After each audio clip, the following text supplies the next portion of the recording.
Hello दोस्तों, आप सभी का स्वागत है आज का नए क्लास में। तो चलिए अपने दोस्तों में इस वीडियो को शेयर कर दीजिए, उसके बाद वेक्टर का क्लास आगे की ओर चलते हैं।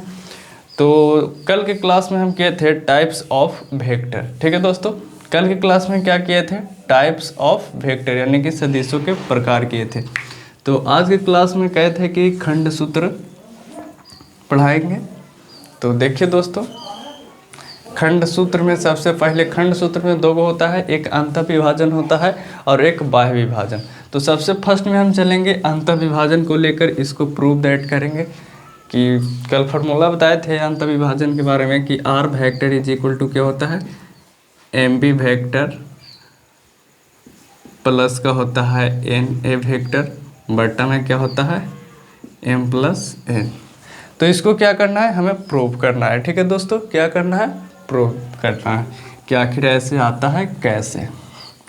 ठीक है, इतना तक समझ में आ गया होगा कि क्या करना है, प्रूफ करना है। तो दोस्तों इसको करते हैं आगे की ओर। पहले देख लेते हैं अंतः विभाजन में क्या है। यदि कोई बिंदु P रेखाखंड AB को m अनुपात n के अनुपात में अंतः विभाजित करता है तो। ठीक है दोस्तों, हमें क्या करना है, प्रूव करना है। P कोई बिंदु है और AB कोई रेखाखंड है, उसको m अनुपात n के अनुपात में अंतः विभाजित करता है। ठीक है, अंदर से विभाजित करता है। एक होता है बाह्य विभाजन, जो बाह्य से मतलब कि बाहर से विभाजित करता है। तो इसमें क्या है, अंतः विभाजित है। तो चलिए हम इसको प्रूव दैट करते हैं। पहले एक्स एक्सिस बना लेना है, बाई एक्सिस, एक्स एक्सिस, आई हो जाएगा जेड एक्सिस। ठीक है दोस्तों, इतना तक बिल्कुल सभी को समझ में आ रहा होगा। तो और आगे चलेंगे तो ए बी एक रेखाखंड यानी कि वेक्टर, ये हो गया ए हो गया बी। ठीक है दोस्तों, इतना तक किसी का कोई समस्या नहीं होना चाहिए। एक लेट कर लेते हैं अपने मन से बिंदु जिसका नाम है पी। ठीक है, क्या कर लेना है, लेट कर लेना है अपन मन से, इसका नाम पी दे दिए। अब इसको क्या करना है, ओरिजिन पॉइंट से मिला देना है। ठीक है, यानी कि मूल बिंदु से। तो मूल बिंदु से मिला देते हैं,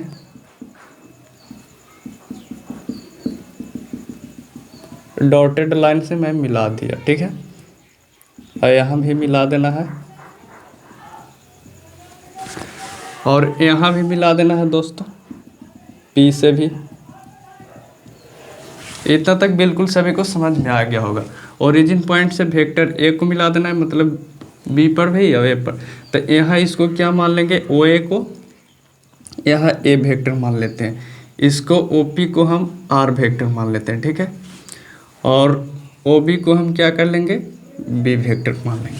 ठीक है दोस्तों, इतना तक किसी का कोई समस्या नहीं है। आई बीच में है जो विभाजित हो रहा है वो हो रहा है एम है एन अनुपात के।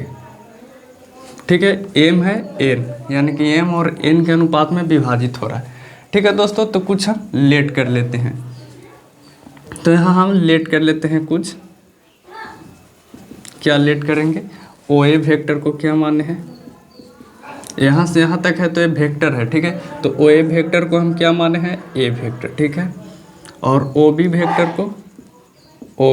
को माने हैं बी वेक्टर। ठीक है दोस्तों, और ओ पी वेक्टर को क्या माने हैं, ओ पी वेक्टर बराबर आर वेक्टर। ठीक है, इतना हम लोग लेट किए हैं, जो लेट किए हैं वो लिख दिए हैं।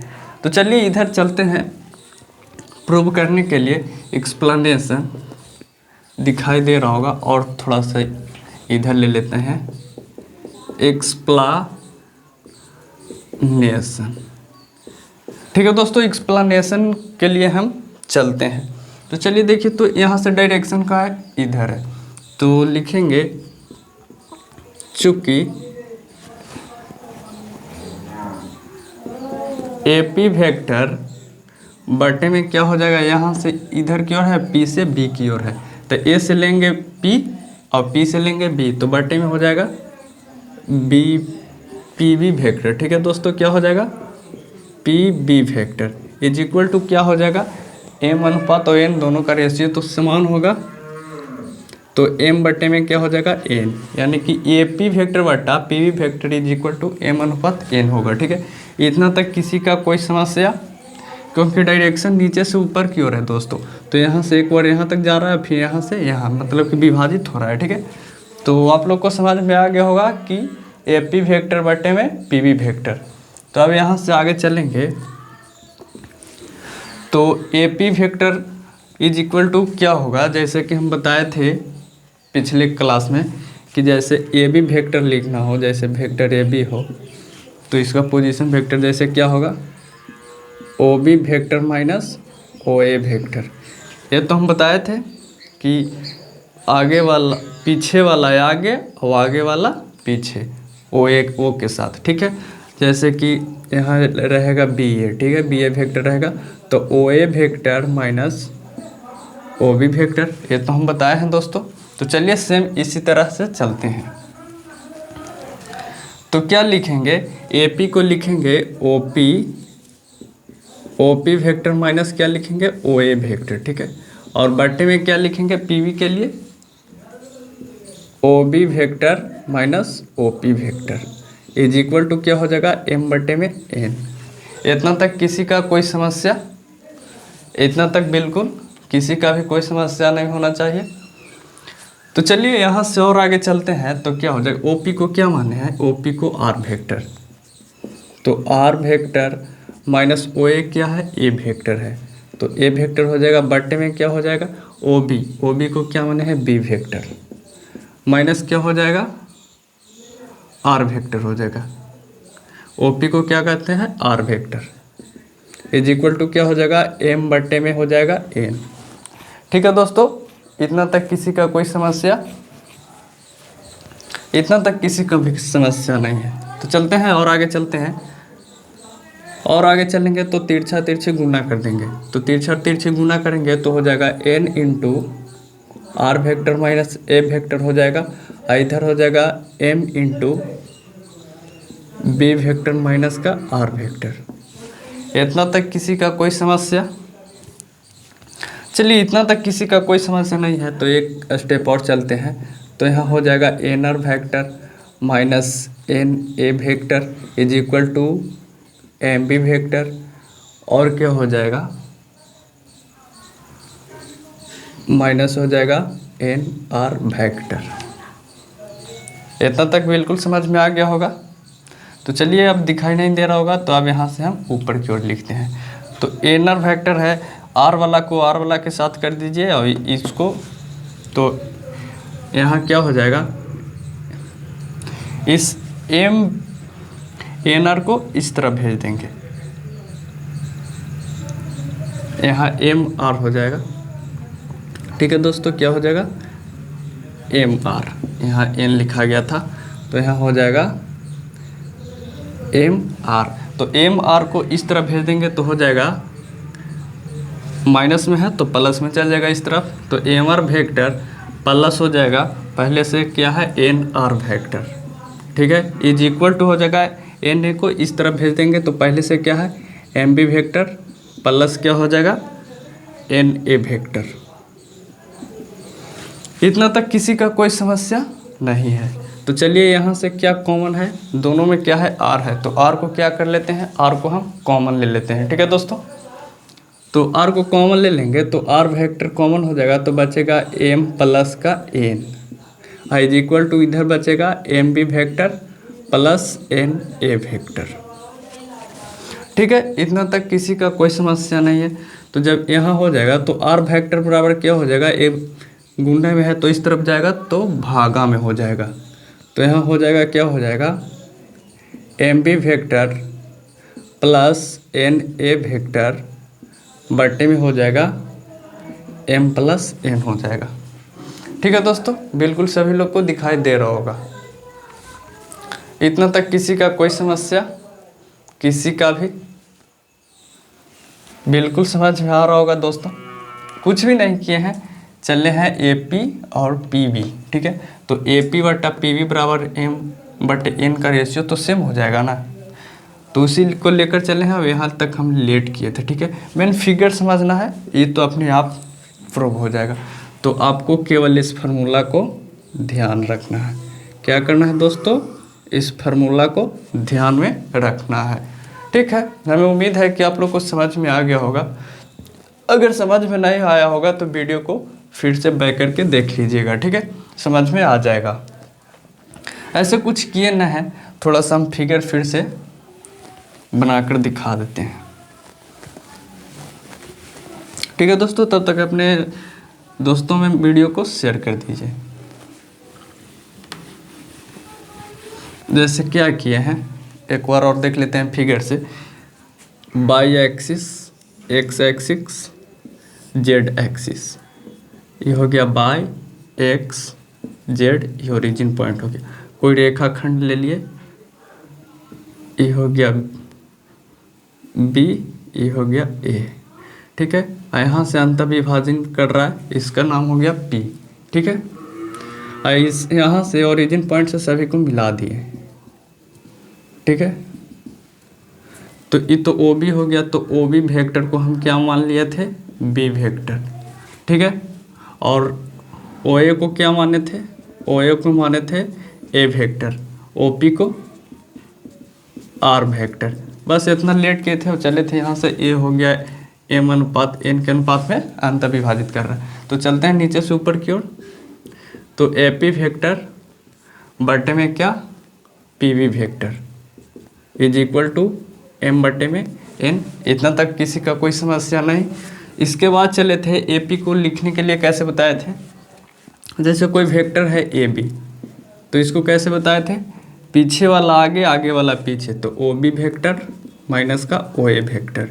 ठीक है, इसी प्रकार से यहाँ हम लिखे थे। तो ए पी को क्या लिखेंगे, ए पी के लिखे थे O P vector minus O A vector, और बटे में पी वी को लिखे थे O B vector minus O P vector. ठीक है, बाकी यहाँ से मान लेकर के सिद्ध कर दिए थे। तो आ गया था क्या, R vector is equal to क्या आया था, M B vector plus N A vector बट्टे में एम प्लस एन आया था। ठीक है दोस्तों, इस फार्मूला को स्क्रीनशॉट लीजिए, अपने नोट्स में तैयार कीजिए। ठीक है दोस्तों, तो हो गया होगा। तो चलिए आगे की ओर चलते हैं बाह्य विभाजन के लिए। बाह्य विभाजन के लिए चलते हैं तो कुछ भी नहीं करना है दोस्तों, वो भी अच्छे तरीक़ा से समझ में आ जाएगा। उसका फार्मूला केवल माइनस में होता है और कुछ ज़्यादा पढ़ना नहीं है। रॉकेट साइंस नहीं पढ़ना है कि नहीं समझ में आएगा। ठीक है दोस्तों, तो इसमें चेंज कर देते हैं। फर्स्ट नंबर है तो इसको सेकंड नंबर कर देते हैं, और अंतः विभाजन है तो इसको बाह्य कर देते हैं केवल, बाह्य विभाजन। और इंटरनल डिवीजन है तो इंटरनल को हटा देते हैं। इंटरनल को तो हमको इंग्लिश में आता नहीं है, बाह्य विभाजन के लिए तो थोड़ा सा स्पेलिंग देख लेता हूँ। चाहे बाह्य विभाजन के लिए रह दीजिए, छोड़ दीजिए इसे। यदि कोई बिंदु पी रेखाखंड ए बी को एम अनुपात एन के अनुपात में क्या करता है, बाह्य विभाजित करता है, बाह्य विभाजित करता है, तो सेम हो गया, केवल यहाँ मिटा दिया। ठीक है दोस्तों, यदि कोई बिंदु P रेखाखंड AB को एम अनुपात एन के अनुपात में बाह्य विभाजित करता है, क्या करता है दोस्तों, बाह्य विभाजित करता है। तो चलिए इसको भी हम फार्मूला को सिद्ध कर लेता हूँ। तो इसको भी कुछ भी नहीं करना है, केवल x एक्सिस ले लेना है, y एक्सिस और z एक्सिस। उसके बाद चलते हैं।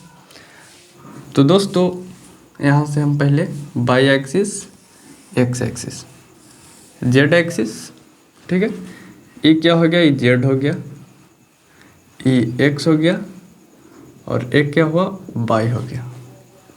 ठीक है, इतना तक समझ में आ गया। कोई रेखाखंड हम ए भी लेते हैं, ई ए हो गया और ई बी हो गया। ठीक है, अब कोई बिंदु P है जो क्या कर रहा है, बाह्य विभाजित कर रहा है, यानी कि बाहर से कर रहा है। पहले बार में क्या था, अंदर से, तो अंतर विभाजित कर रहा था तो अंदर से लिए थे। अब कि बाह्य विभाजित कर रहा है यानी कि बाहर से लेना है, तो बाहर से लेंगे तो कोई बिंदु यहाँ P है, ये विभाजित कर रहा है, ठीक है। तो पहले तो यहाँ ओरिजिन पॉइंट से सभी को मिला देंगे, हो गया। और यहाँ B को भी मिला देंगे, और यहाँ से चलेंगे तो P को भी मिला देंगे, ठीक है। यहाँ हो गया ओरिजिन पॉइंट, क्या हो गया, O हो गया। और कर रहा है कि M अनुपात N के अनुपात में विभाजित कर रहा है बाहर से, तो यहाँ से यहाँ की दूरी क्या हो जाएगा, M है, ठीक है। क्या है, M हो गया, क्योंकि P भी बाहर से विभाजित कर रहा है इसलिए M पूरा, और N हो गया यहाँ, ठीक है। अब आप लोग को समझ में आ गया होगा। अब जो यहाँ हम डाटा लिखे हैं उसको हम यहाँ लेट कर लेते हैं। तो चलिए यहाँ लेट कर लेते हैं, या नीचे लेट कर ले, नहीं यहाँ लेट कर लेते हैं, ठीक है। लेट के बिना भेंट नहीं दोस्तों, लेट क्या, ओ ए वेक्टर को क्या मानेंगे, ए वेक्टर मान लेते हैं, इसको बी वेक्टर और इसको आर वेक्टर। ओ बी को मानेंगे क्या दोस्तों, बी वेक्टर, ए वेक्टर, और ओ पी को आर वेक्टर, ठीक है दोस्तों। जब इतना मान लिया है तो यहाँ एक्सप्लेनेशन की ओर चलते हैं। एक्सप्लेनेशन, ठीक है दोस्तों। तो एक्सप्लेनेशन के लिए जब चलते हैं तो कहाँ से चलेंगे, डायरेक्शन ए से पी की ओर है, फिर बी से पी की ओर, क्योंकि बाहर से विभाजित कर रहा है इसीलिए पूरा लेंगे। तो चूंकि यहाँ लिखेंगे ए पी वेक्टर बटे में क्या हो जाएगा, पी वी होगा कि बी पी होगा, बताइए तो थोड़ा सा आप लोग। बी पी होगा, क्योंकि यहाँ से यहाँ की ओर डायरेक्शन है, ठीक है, बी से ऊपर की ओर, तो बी पी हो जाएगा। Is equal to A P कितना है, एम है, बटे में हो जाएगा एन। इतना तक सभी को समझ में आ गया होगा। तो जब समझ में आ गया है तो हम लिखेला तो बताइए किए हैं क्या भाई, नहीं बताए हैं लिखेला, गजब हाल है दोस्त। हम बताए हैं कि कोई वेक्टर ए बी है, ठीक है, इसको पोजीशन वेक्टर कैसे लिखते हैं, तो पीछे वाला आगे, आगे वाला पीछे, तो ओ B vector minus O A vector हो गया। इतना तक किसी का कोई समस्या नहीं है। तो चलिए सेम प्रोसेस लिखते हैं। तो यहाँ हो जाएगा ओ पी वेक्टर माइनस का ओ ए वेक्टर, बट्टे में क्या हो जाएगा, O P B P P B. थोड़ा सा मिस्टेक तो नहीं हो रहा है, ए पी लिए फिर पी बी लिए, तो दोनों थोड़ा सा मैं देख लेता हूँ कहीं मिस्टेक तो नहीं हो रहा है। Mistake mistake mistake mistake mistake नहीं हो रहा है। यहाँ से बीपी लिए हैं तो बीपी को कैसे लिखेंगे, ओपी वेक्टर माइनस के क्या लिखेंगे, OP O B is equal to M बट्टे में एन हो जाएगा। इतना तक किसी का कोई समस्या नहीं है दोस्तों। जब नहीं है तो चलिए मान रख देते हैं। ओपी कितना है, ओपी आर है, आर वेक्टर माइनस ओ ए है, ओ ए वेक्टर बट्टे में आर वेक्टर माइनस का क्या हो जाएगा, O B O B O B B vector. तो चलिए अब तिरछा तिरछी मल्टीप्लिकेशन कर देते हैं। तो एम इंटू ले लेंगे क्या, आर वेक्टर माइनस का बी वेक्टर ले लेंगे, ठीक है, इज इक्वल टू क्या हो जाएगा,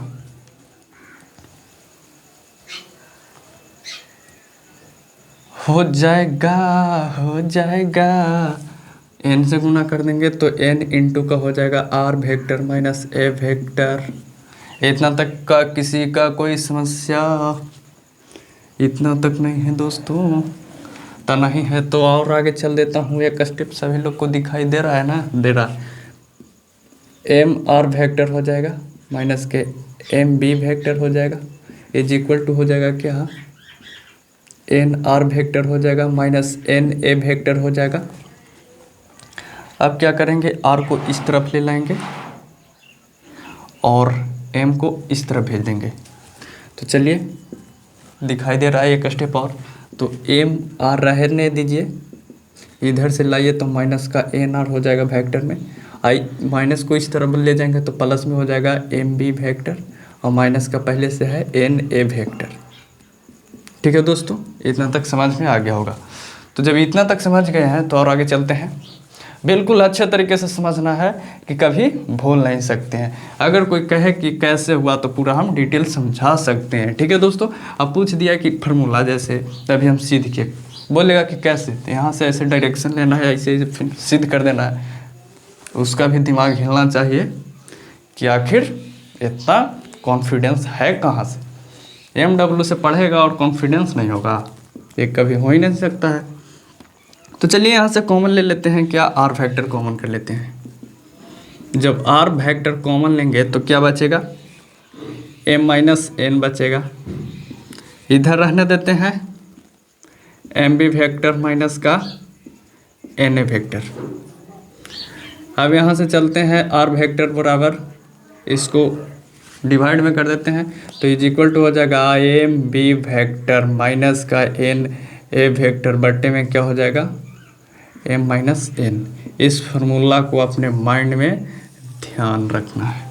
ठीक है दोस्तों, बिल्कुल इतना तक समझ में आ रहा होगा सभी लोगों को।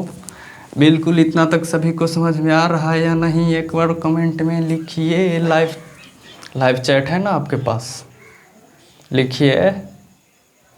ऐसे काम नहीं चलेगा, इसको समझना पड़ेगा।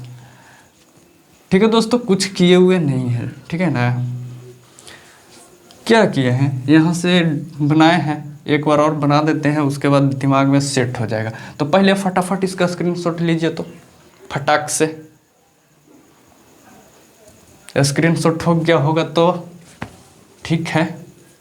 यहाँ क्या करना है, इस सभी को हटा देना है, सभी को, एक भी चीज़ को छोड़ना नहीं है, सबको हम हटा देते हैं।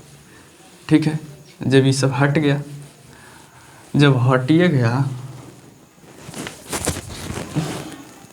क्या लिए थे, बाई एक्स जेड, ये हो गया बाई हो गया, ये हो गया एक्स, ये जेड, ई ओ हो गया। ठीक है, इतना तक किसी का कोई समस्या नहीं है। जब इतना तक नहीं है तो एक लिए रेखाखंड, ये हो गया ये बी था, और कोई बिंदु पी से विभाजन कर रहा है, पी हो गया। ठीक है, इतना तक समझ में आ गया है। और यहाँ से ओरिजिन पॉइंट्स मिला दिए थे, एक यहाँ से मिला दिए थे, इतना तक समझ में आ रहा है। एक यहाँ से मिला दिए, यहाँ से मिला दिए थे,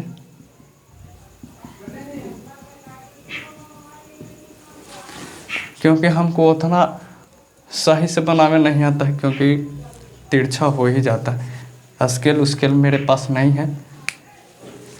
और यहाँ से यहाँ तक क्या था, एम था, क्योंकि एम अनुपात बाहर से कर रहा है तो बाहर से लेंगे, ये था एम था। ठीक है, अब इतना तक समझ गए हैं। इसको हम वेक्टर ए माने, इसको वेक्टर बी माने, और इसको हम आर वेक्टर माने। ठीक है, इतना तक समझ में आ गया होगा। और हम लेट कर लिए थे क्या, सभी को जो माने थे ओ ए वेक्टर को ए माने थे, ओ बी वेक्टर को बी माने थे, ओ पी वेक्टर को आर माने थे। इतना माने थे, वो यहाँ चल दिए, यहाँ से डायरेक्शन के ऊपर की ओर, तो चूँकि क्या ए से पी तक, ए पी वेक्टर बट्टे में क्या होगा, बी से पी तक B P vector is equal to, दूरी कितना है एम बट्टे में एन। इतना तक समझ में आ गया है। तो और आगे चले थे तो क्या हुआ था, इसको कर दिए थे ओ पी वेक्टर माइनस का ओ ए वेक्टर, इधर किए थे ओ पी वेक्टर माइनस का O B vector is equal to क्या हुआ, एम बट्टे में एन था। अब इतना तक समझ में आ गया है, तो आगे मान रख दीजिए, ऑटोमेटिक निकल जाएगा। तो बस केवल डायरेक्शन को सेट रखना है दिमाग में। तो चलिए दोस्तों, एक चीज़ और बात बता रहा है, थोड़ा नोट कर लीजिएगा। इस सब को हटा देता हूँ मैं। बाकी तो समझ गए हैं, स्क्रीनशॉट भी ले लिए हैं सभी चीज़ का। और एक बार घर ही मतलब कि अपने अच्छे से सिद्ध करना है, प्रूव दैट करना, एक बार देख के करना है, एक बार बिना देखे हुए जो भूलेंगे उसके बाद करना है, तो सब समझ में आ जाएगा। ठीक है दोस्तों, जैसे बता रहा हूँ वैसे ही चलना है, सेम प्रोसेस। और एक चीज़, हाँ, इसको भी खत्म कर लेते हैं।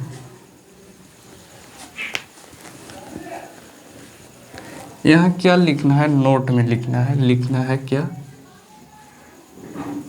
नोट।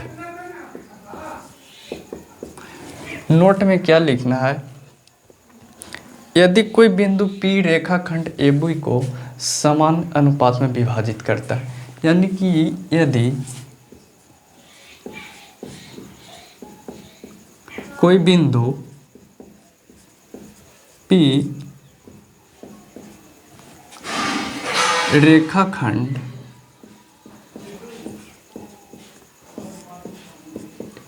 AB को समान अनुपात में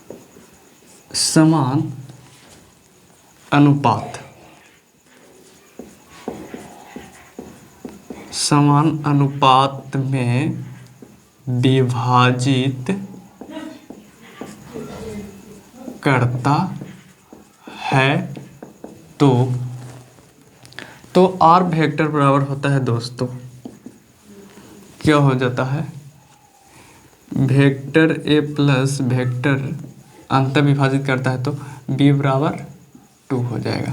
ये फार्मूला आपको ध्यान रखना है।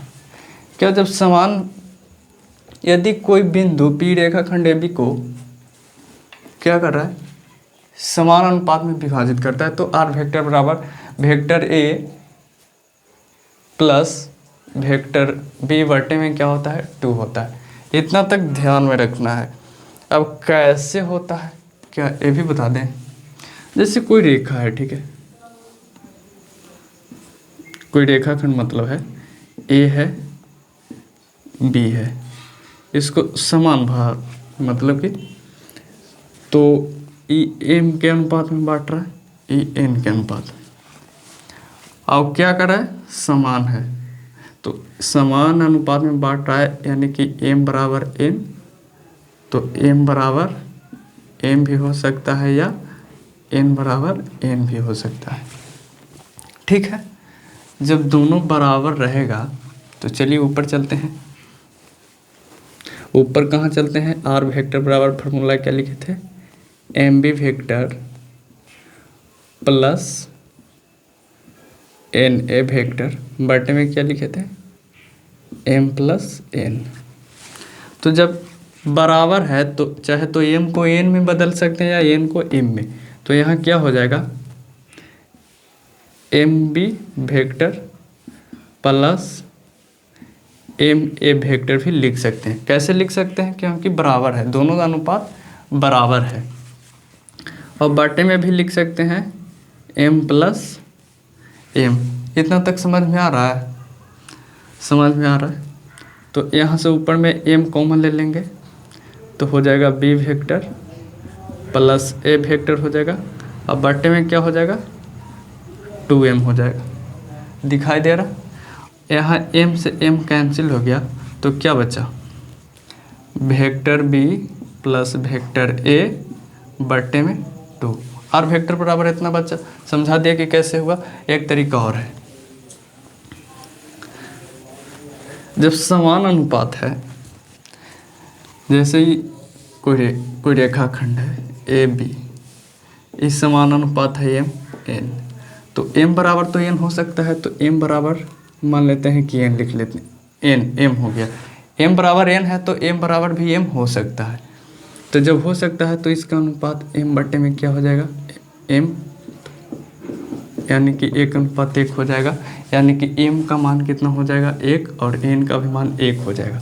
तो जब M B vector plus N A vector बट्टे में क्या लिखते हैं, एम प्लस एन लिखते हैं आर बराबर।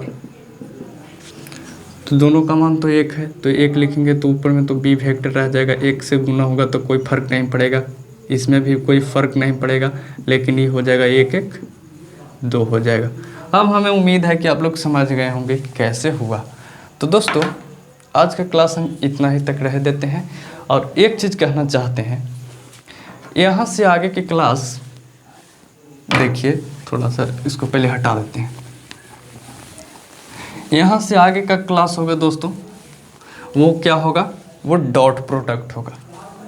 क्या होगा, डॉट प्रोडक्ट, मतलब कि दो सदिश का अदिश गुणनफल। जैसे आपका रहेगा vector A dot vector B, तो इसको कैसे लिखेंगे, ठीक है। तो इसको फार्मूला भी होता है, उसको फार्मूला को बताएंगे, और उस पर काफ़ी ज़्यादा एग्जाम में प्रश्न आता है, और इस सबसे तो आवे करता है, ये सब बेसिक चीज़ हो गया, तो हम सब समझा दिए हैं। तो अगले क्लास छोड़ना ना भूलें, क्योंकि काफ़ी इम्पोर्टेंट है। उसके बाद चलेंगे क्रॉस प्रोडक्ट में, उसके बाद क्या चलेंगे, क्रॉस प्रोडक्ट। वो कैसे लिखा जाता है, क्रॉस, कहा कि ऐसे मैथमेटिकल में जैसे होता है 3 गुने 2 = 6 होता है, और 3 इंटू मतलब 2 रहेगा तो भी 6 होगा, लेकिन वेक्टर में दूसरा होता है। मतलब क्रॉस के मतलब होता है सदिश, ठीक है ना, उस सदिश गुणनफल निकलता है, और डॉट के मतलब अदिश, तो सदिश में तो सदिश रहेगा ना। तो आज का क्लास इतना ही पर समाप्त किया जाए दोस्तों, और अपने दोस्तों में शेयर कर दीजिए, और चैनल पर पहली बार ना तो चैनलों को सब्सक्राइब कर दीजिए। ठीक है दोस्तों, फिर मिलते हैं नेक्स्ट क्लास में, तब तक के लिए जय हिंद।